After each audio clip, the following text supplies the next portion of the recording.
This is part 17 of our 100% walkthrough for Oracle of Ages. We're going to spend most of this part here in Symmetry City. We're going to get the broken Tuni Nut.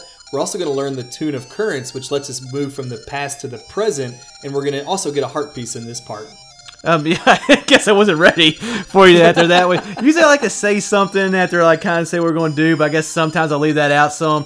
One thing, okay, first of all, this guy with the mustache right here. Love him. That's an awesome looking mustache. And he'll kind of talk about like how he can't get girls and like we'll give him the dumbbell. So he already has one dumbbell, but not two, which he says he can't work out both of them at the same, or he can't only work out one because left and right have to be in balance. Which we see is a common theme in Symmetry City, which is a good name for that because of that reason. But like I just love how he says it can't get women unless he has muscles. But that mustache right there, that has to get you some women. I mean, just look at that thing. Even in this handheld game, that is a glorious looking mustache.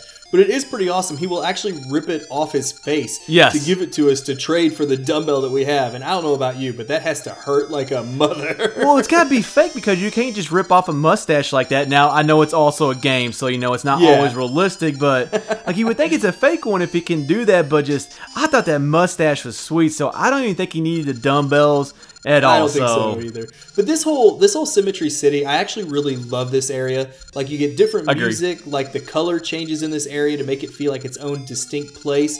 But there's a couple things going on in this city that I just don't really get. Yeah, like it's like the whole left and right thing, which we kind of talked about already. And you know what? I actually didn't pick up on Symmetry City, like going along with that until I started talking about it, like right in this video. So that's why I was kind of like, oh, that's actually a really cool name for it. But like, yeah, the whole left and right have to be in balance was kind of weird, but I'm not sure if you exactly talk about this, but when we see that volcano erupted in the past and we see how it's affecting the present, I liked how like that all came together in this area. Me too. It's a very distinct area compared to the rest of the game, I feel.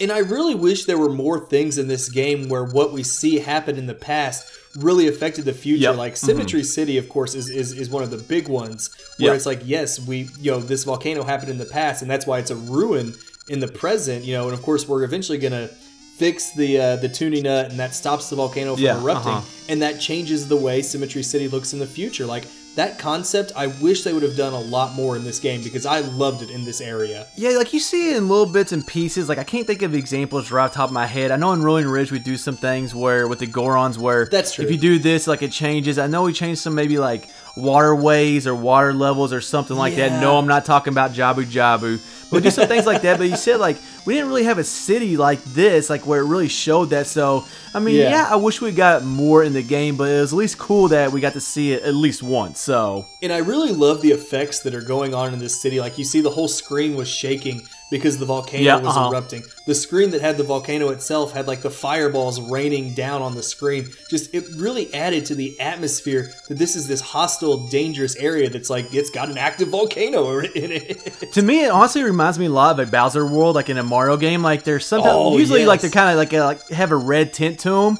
and so you have the volcanoes erupting. You have lava actually. And then, like, I don't remember a Bowser world ever shaking like that, but just, it really reminds me of that, and just, I don't know, I think that's kind of cool, just like I don't know if they intended to do that, but just kind of was like a Mario world, really, so.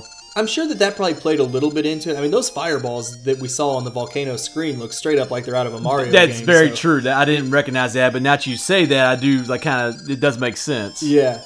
Now, going along with the whole symmetry of this area, what they're going to have us do is take this damaged or broken or whatever Tuni Nut to somebody to get it fixed. And these guys can't go and get it because they can't go together, again, because of the symmetry, which I'd love to know who put these rules in place that everything has to be in perfect balance. It really sounds like an urban legend, to be honest with you, like a myth. Like, the volcano's probably just erupting because of, I don't know, Varen. That could be a possible reason that there's problems going on. Or like, I guess it's Varen inside of Queen Ambi's body or whatever. Yeah. So, but like that is the reason, but like, I don't know, it's just a myth, I think, an urban legend that somebody sold these villagers on really well because... They believe it. Why are you leaving your house and your brother is on the other side? Like that would make no sense because that would mean you all were never apart. Like you all were always like one was way on one side and then one was way like on the other side. So whatever. Everything about that city is a mystery to me. Yeah, it's not the first city that's been like that in a Zelda game. So that's true. But I do like that we're kind of in this more mountainous area now. that we're exploring, and I really, and I know you agree with this, I like how we get the Tune of Currents here from this. I already forgot the guy's name, and it was just on the screen. I had no idea what the guy's name is, but yeah, it's kind of cool. Like, we teach them a part of the song, which is actually the Echo song. I can't remember the exact name of it, but it's something Echoes. Yeah. And so we kind of teach him that part of the tune, and then he's like, oh, well, that's the missing part right there. And I kind of just love his reaction. You'll see him, he'll get up, Tune of Echoes, that's what it was, a Tune of Echoes, but he'll get up on the table, he'll start dancing. I think it's just a very cool way to learn a new song. Like, usually you just go talk to somebody, and you get it, and that's all. So at least we got a visual with this one. I know, and it's kind of funny, and the first thing I thought of when I saw it, of course, is a guy dancing and singing on the bar. I thought of the girls from Coyote Ugly, of course. Yeah, definitely. That's a good example. I saw that. And when you said that, I was like, my gosh, I haven't seen that movie. And like, that was like almost high school right there. But now, I'm not as turned on by this guy right here as I was those ladies in Coyote Ugly, because those ladies in Coyote Ugly were, whew. Hey, they were lookers, that's for sure. You want to talk about Coyote Ugly the rest of the part? Hey, that's better than Oracle. Or do you want to talk about? This is a lot better. Yeah, exactly. It's a lot better than talking about Oracle of Ages. Although I will say, I actually enjoyed the song that we get. It lets us travel from the past to the present. Yeah, which we but not vice versa, in a though. few select spots earlier. Yeah, and now it gives us the ability to do it whenever we want to. But like you said, it doesn't work in reverse. You can only go past to present. Yeah, so far we've only been able to use those like spots that kind of appear after you play a Tune of Echoes, and they're, like you said, they're only in certain locations. Now we have the ability to go to the present, basically anywhere we want to, but like you said, we can't go back to the past. We actually get a song a lot later in the game that allows us to go between each of the time periods, like whenever we want to, but it's a ways down the road for that one. I will say is I do like the ability now that we have to go from the past to the present, but as you're going to see when we go to we're about to make our way to get a heart piece, I believe. Yeah, we are.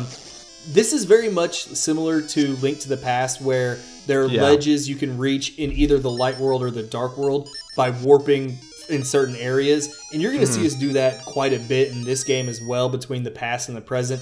And we kind of talked about this when we were going through our notes beforehand. That gets really annoying a little later in the game because we have to do it a lot. There's just too much of it. Like, I kind of talked about the game being contained, and this is kind of like an element that's similar to that. Like, it was fun Link to the Past because there's just one little area. This is like back and forth, and to me it just got to be too much and wasn't enjoyable. But anyways, let's go ahead and wrap up part 17 of our 100% walkthrough for Oracle of Ages.